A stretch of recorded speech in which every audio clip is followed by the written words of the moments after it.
First year art economics part 1 lesson number 3। आज का सवाल है, आप अपने परिवार के एक वर्ष के साप्ताहिक व्यय के आंकड़े संग्रहित कीजिए और उसे एक सारणी में व्यवस्थित कीजिए। देखिए कि उसमें कितने प्रेक्षण हैं। आंकड़ों को मासिक आधार पर व्यवस्थित कीजिए और देखिए कि अब कितने प्रेक्षण हैं। देखिए, इसमें दो प्रकार का सवाल पूछ रहा है। कह रहा है कि आप अपने परिवार के एक वर्ष के साप्ताहिक व्यय के आंकड़े संग्रहित कीजिए और उसे एक सारणी में व्यवस्थित कीजिए। देखिए कि इसमें कितने प्रेक्षण हैं। पहला पूछ रहा है कि अपने परिवार का जो आप एक वर्ष का साप्ताहिक व्यय का आंकड़ा संग्रहित कीजिए। तो आप, जैसा कि आपको मालूम है कि एक वर्ष में जो होते हैं 52 सप्ताह होते हैं, तो ये इसमें हमें जो है, जब हम प्रेक्षण करेंगे तो इसमें प्रेक्षणों की संख्या 52 आएगी, क्योंकि एक साल में 52 सप्ताह होते हैं। तो आइए देखते हैं नीचे पहला पॉइंट, परिवार के एक वर्ष के साप्ताहिक व्यय के आंकड़े रुपए में। तो इसमें आप देखिए साप्ताहिक व्यय के जो आंकड़े हैं, चूँकि हमको इसमें 52 प्रेक्षण निश्चित रूप से बनाना है, क्योंकि एक वर्ष में 52 सप्ताह होते हैं, तो इसमें 52 प्रेक्षण हमको निश्चित रूप से बनाना है। तो देखिए इसमें 1500, 1500, 1600, 500, 800, फिर 2500, 800, 600, 1675, इस तरह का जो हम प्रेक्षण बना रहे हैं, ये प्रेक्षण हमको जो है क्या करना है कि 52 बनाने हैं, क्योंकि एक वर्ष में 52 सप्ताह होते हैं। तो हम अपने परिवार का जब एक वर्ष का साप्ताहिक आंकड़ा तैयार करेंगे तो 52 ही जो है प्रेक्षण तो होंगे। तो 52 ये जो है, इसमें जब आप टोटल काउंट इसको करेंगे तो इसमें कितने प्रेक्षण होंगे? 52 प्रेक्षण होंगे। क्योंकि देखिए पहले सप्ताह में क्या किया हमने, पहले सप्ताह में देखिए हमने जो है एक वर्ष के साप्ताहिक व्यय के आंकड़े, एक वर्ष के साप्ताहिक जो व्यय के आंकड़े हैं, तो साप्ताहिक व्यय के आंकड़े का मतलब ही 52 हो गया, क्योंकि एक वर्ष में 52 सप्ताह होता है। तो 52 प्रेक्षण बनाना है, इसमें 52 प्रेक्षण बन गया है इसमें। फिर इसमें दूसरा जो दिया है, दूसरे कह रहा है कि आंकड़ों को मासिक आधार पर व्यवस्थित कीजिए और देखिए कि अब कितने प्रेक्षण हैं।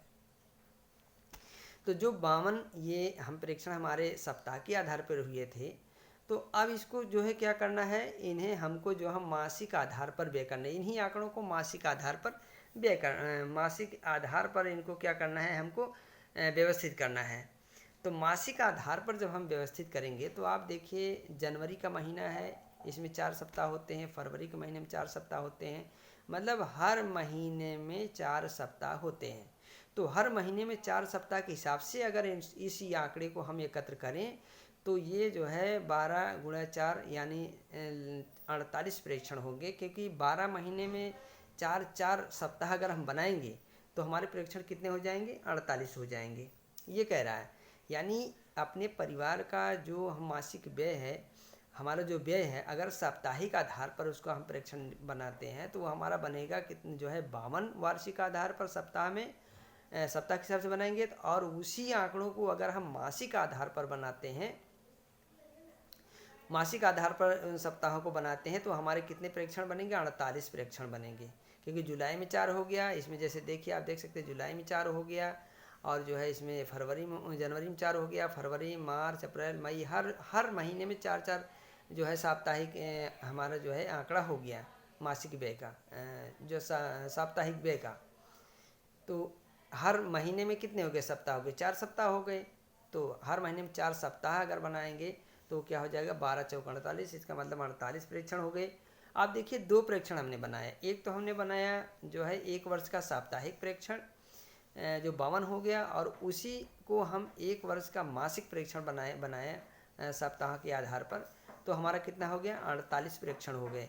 तो इसका मतलब दोनों में डिफरेंस क्या है? दोनों में डिफरेंस ये हो गया कि हमने पहला जो प्रेक्षण बनाया उसमें हमारा जो है 52 प्रेक्षण बने, और जब हम मासिक आधार पर उसको सप्ताह को बनाते हैं तो हमारा 48 प्रेक्षण हो गया। तो इसका मतलब ये प्रेक्षण संख्या कम है, तो इसका अर्थ ये भी है कि वो जो साप्ताहिक हमारे प्रेक्षण हैं उससे अच्छा, उससे बढ़िया जो बेस्ट तरीका है वो हमारा क्या है, जो है मासिक जो है प्रेक्षण है। यानी मासिक आधार पर सप्ताह का अगर प्रेक्षण बनाते हैं तो हमारा क्या है वो 48 प्रेक्षण बनते हैं, तो हमें इसमें कम वो करना पड़ता है। हम देखते हैं कि मासिक आधार पर सारणी में व्यवस्थित प्रेषणों की संख्या वार्षिक आधार पर सारणी में व्यवस्थित प्रेषणों की संख्या से कम हो जाती है। यानी जो हमारी मासिक आधार पर सारणी में व्यवस्थित प्रेषणों की संख्या है वार्षिक आधार पर सारणी में व्यवस्थित प्रेषणों की संख्या से कम हो जाती है। जो वार्षिक आधार पर हम बना रहे हैं, वार्षिक आधार पर प्रेक्षण बना रहे हैं सप्ताह में, साप्ताहिक करके, तो वो हमारा 52 बैठ रहा है। और उसी को हम जो है उस सप्ताह को अगर मासिक के आधार पर बनाते हैं तो वो हमारा क्या हो जा रहा, कम हो जा रहा, 48 हो जा रहा। अतः मासिक आधार पर आंकड़ों को व्यवस्थित करना अधिक उपयुक्त है। तो जो जिसमें हमें कम मेहनत करनी पड़ रही है, हमें कम समय लग रहा है और वो हमारे लिए ज़्यादा बेहतर होता है। तो इसलिए इन दोनों का जो हम प्रेक्षण बनाए, इन दोनों प्रेक्षणों में जो हमारा मासिक प्रेक्षण है तो ये हमारा जो है सबसे ज़्यादा अच्छा है, ये ज़्यादा जो है हमारे लिए उपयुक्त रहेगा। तो ये इसमें पूछ रहा था, ये जो सवाल इसमें पूछा, सवाल आप देख सकते हैं कि जो है अपने परिवार के 1 वर्ष के साप्ताहिक व्यय के आंकड़े इकट्ठा कीजिए और उसे व्यवस्थित रूप से जो है सारणी बनाइए। और दूसरा कह रहा है कितने प्रेक्षणों की, दूसरा कह रहा है आंकड़ों को मासिक आधार पर व्यवस्थित कीजिए। पहले तो कह रहा है कि 1 वर्ष का साप्ताहिक आंकड़े संग्रहित करके व्यवस्थित कीजिए और दूसरा कह रहा है कि आंकड़ों को मासिक आधार पर व्यवस्थित कीजिए और देखिए आप कितने प्रेक्षण हैं।